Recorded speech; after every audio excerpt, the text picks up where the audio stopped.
कैसे हैं? मेरी खुशनसीबी मेरे बराबर जो शख्सियत हैं किसी तारुफ की मोहताज नहीं है। और लकीली मैंने कॉल किया, लकीली इन्होंने उठाया और लकीली मेरी मुलाकात हो गई। बहुत शुक्रिया हामिद भाई। सर आपकी मोहब्बत, आपकी शफ़क़त, आपकी इज़्ज़त अफ़ज़ाई कि आपने दावत दी, आपने बुलाया, आप आए और आपने इन्फॉर्म कम अज़ कम कर दिया, यही आपकी मोहब्बतें। तो हम तो एहसानमंद हैं आपके कि आपने मिलना पसंद किया। तो दोस्तों, हामिद भाई से हमारा राब्ता, मैं परसों तरसों भी मैंने एक ट्वीट की थी और उसके आखिर में लिखा था लव यू ऑल, मतलब मुर्शिद, मतलब हम इमरान खान को प्यार में मुर्शिद कहते हैं। तो मैंने कहा मुर्शिद की वजह से हमें सोशल मीडिया पे इतने अच्छे दोस्त मिल गए कि जो एक दूसरे से मुखलिस हैं और एक दूसरे से प्यार करते हैं और बड़ी स्ट्रॉन्ग बॉन्डिंग है वो। तो उन्हीं में से जो मेरे अवलीन दोस्तों में हैं वो हामिद भाई हैं। एक हमारा ग्रुप बना था, नाम लेना मैं पसंद नहीं करूँगा इसको क्योंकि ग्रुप सारे अच्छे होते हैं, बस कहीं ना कहीं कोई कोताहियाँ हम जैसे लोगों से हो जाती हैं। वहाँ हमारी इनकी बॉन्डिंग शुरू हुई थी, इन्होंने बहुत प्यार दिया।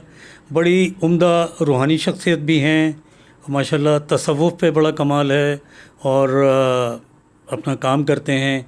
दीगर हैबिट्स भी जैसे परिंदों वगैरह का शौक़, जानवरों का जो एक अंबिया कराम के शौक़ रहे हैं कि अपने से कमज़ोर को केयर करना, तो वो बड़ी अच्छी चीज़ें हैं।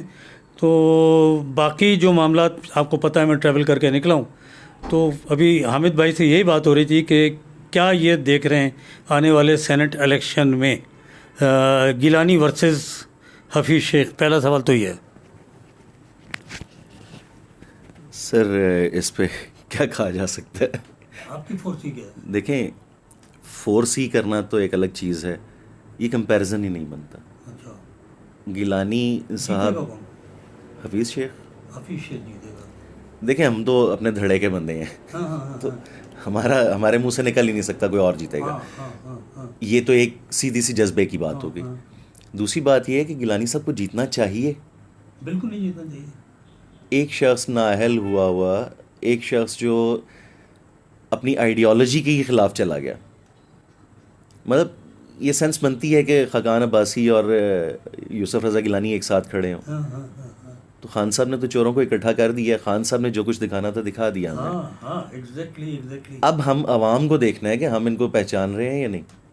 बिल्कुल सही है। जीत हफीज़ शेख की। हाँ, सिंपल। ये वीडियो ऑन है ना?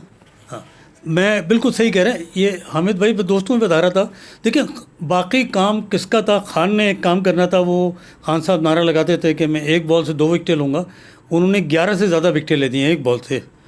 उसके बाद जो काम था ना, स्टेटस को तोड़ना, वो बहुत बड़ा कारनामा था।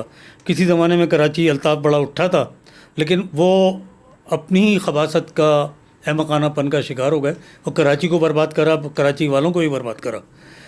खान साहब की जो स्ट्रगल थी वो स्टेटस को तोड़ने के लिए थी, उन्होंने तोड़ दी। उसके बाद का जो काम था, मैं सीधी सी बात करता हूँ, हमारे यहाँ ब्यूरोक्रेसी का निज़ाम, आप 40 साल में 30 साल में जो तबाह हुआ है, इसको आपको 50 साल 100 साल में भी 100% सही कर लें मुमकिन नहीं है, बहुत मुश्किल काम है। सेकेंडली, हमारे यहाँ निज़ाम इंसाफ भी और मुंतज़िम इंसाफ भी बहुत सारे सवालात छोड़ के जाते हैं। तो खान साहब ने अपना काम कर दिया, मैंने, हामिद भाई ने अपना काम करना है और बाकी लोगों ने। हामिद भाई क्या कहेंगे? सर एग्जैक्टली, अब हम लोगों ने अपने तौर पे ही करना है। पहले हम लोग पीटीआई को इसलिए लेकर आए थे कि हमने अल्लाह ताला को जवाब देना था कि या अल्लाह ताला, आपने हमें वोट की हिम्मत दी थी, तौफीक दी थी। हम नून लीग को दे रहे हैं या पीपल्स पार्टी को दे रहे हैं, दोनों चोर हैं। तो तीसरी मरतबा हम चोरों को नहीं दे रहे, हमें ऑप्शन मिला, हमने पीटीआई को वोट दे दिया। इससे आगे जब हम दोबारा से वोटिंग की तरफ जाएंगे तो हमें सोचना होगा कि पीटीआई ने कुछ किया था, मेरिट पे वोट देना है, अल्लाह ने कल हमसे सवाल करना है। और ईमानदारी से बात करते हुए अभी तक हमें पीटीआई से ऐसा जवाब नहीं मिला कि हम दोबारा पीटीआई को वोट देंगे। हामिद भाई, एक चीज़ मुझे बताएं थोड़ा सा। देखें, मैं तंजीम साजी के मुतालिक अपने वीलॉग में भी बात करता हूँ, लिखता भी रहता हूँ। मैं किसी का नाम नहीं लूँगा। तंजीम साजी हमारे यहाँ, मेरा ख्याल है, जितनी भी सियासी जमातें हैं उनमें सबसे बदतर है। मतलब जहाँ क्या है, डिप्टी सेक्रेटरी इन्फॉर्मेशन हो, जनरल सेक्रेटरी इन्फॉर्मेशन हो, एक मैं ओहदे की बात कर रहा हूँ, शख्सियत की नहीं कर रहा। जितने प्रेस कॉन्फ्रेंसेज होनी चाहिए, लीड उनको करना चाहिए, बाकी जो कंसर्न मिनिस्टर्स हों वो बोलें, वो कहीं नज़र नहीं आते। तंजीम ऊपर होती है हमेशा। जैसे मैं कभी कभी तारीफ़ किया करता हूँ जमात इस्लामी की। मैं जमात इस्लामी को पसंद नहीं करता क्योंकि उनके यहाँ लचक नहीं है, उनके यहाँ एक तकब्बुर है, लेकिन उनकी तंजीम बहुत स्ट्रॉन्ग है। तंजीम के नीचे बाकी MNAs MPAs आते हैं जो जीतते भी हैं। हमारे यहाँ तंजीम कमज़ोर है। तो इसके मुतालिक आप क्या कहेंगे कि किस तरह ये निश्चित खान सारे काम नहीं कर सकते। मतलब एक मिसाल है, मैं और आप मिलकर एक तंजीम बनाएं, आप जीत गए, आगे काम मेरा है कि यार मैंने एक ग्रुप बनाया था, लीडर मेरा जीत गया, अब मैं इसको तंजीम को कैसे लेके चलूँ। मैं तो साथ हूँ शुरू से आपके। मैं बड़ी सिंपल सी बात करूँ, जैसे सैफुल्लाह नियाज़ी साहब हैं, आमिर कियानी साहब हैं, तो इन लोगों के काम नहीं है। कराची में आप देखें 2 ग्रुप बन गए, PTI के वाज़ेह तौर पे 2 ग्रुप हैं, वैसे तो 4 हैं, जो हो सकता है कि एक का क्लैश अभी हो जाए सेनेट इलेक्शंस में, और उसको अपोजिशन खासतौर से जरदारी साहब कैसे। सर आप देखें PTI के अंदर आपको नज़र ही सिर्फ खान साहब आते हैं, हाँ, तो फिर करना भी सब कुछ खान साहब नहीं है, और एक बंदा सब कुछ नहीं कर सकता। नहीं कर सकते, प्रैक्टिकल नहीं है। तंजीम साजी वार्ड लेवल से शुरू होती है और ऊपर तक जाती है।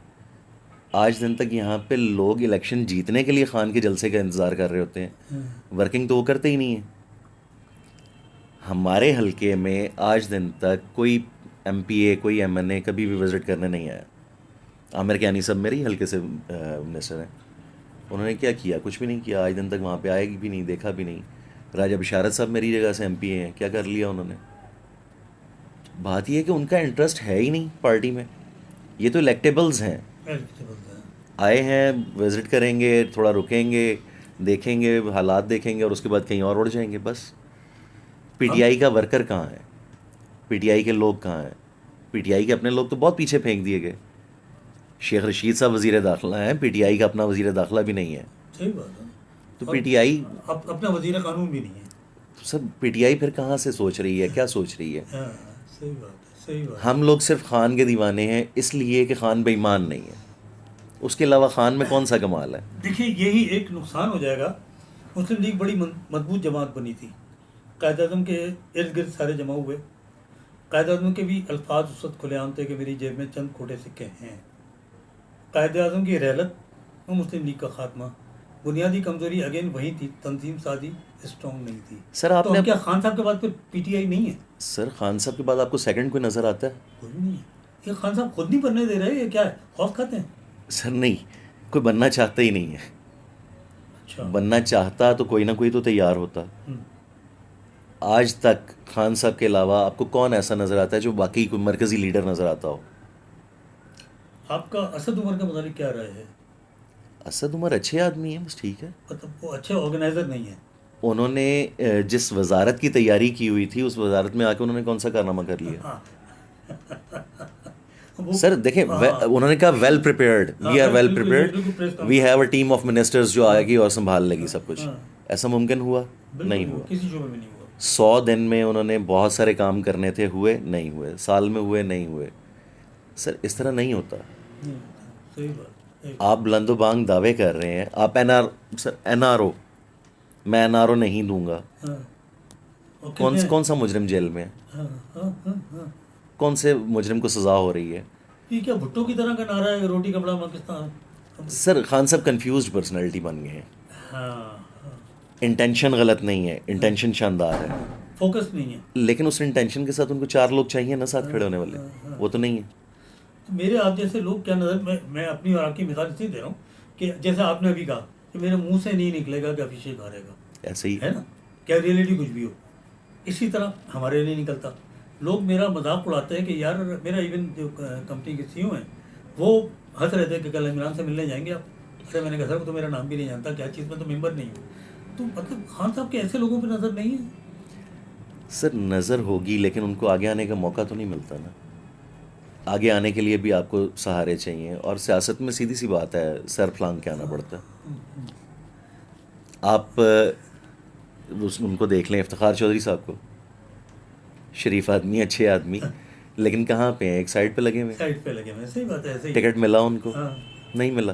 नहीं मिला, नहीं मिला, सही बात है। वो उनको लॉलीपॉप पकड़ा देते हैं, ये फलां के तर्जुमान हैं, ये फलां के मुशीर हैं, और बस खत्म। बस यही होता है एग्जैक्टली।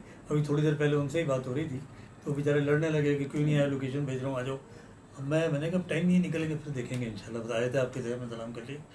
बहुत शुक्रिया दोस्तों। ये सर आपकी मोहब्बतों का शुक्रिया। हामिद भाई से बातचीत हुई और ये बड़ा खला रहेगा, क्योंकि मुझे जाना भी है, निकलना भी है, और कुछ दिल की बातें भी करनी है जो ऑफ द रिकॉर्ड होंगी। तो thank you very much Hamid.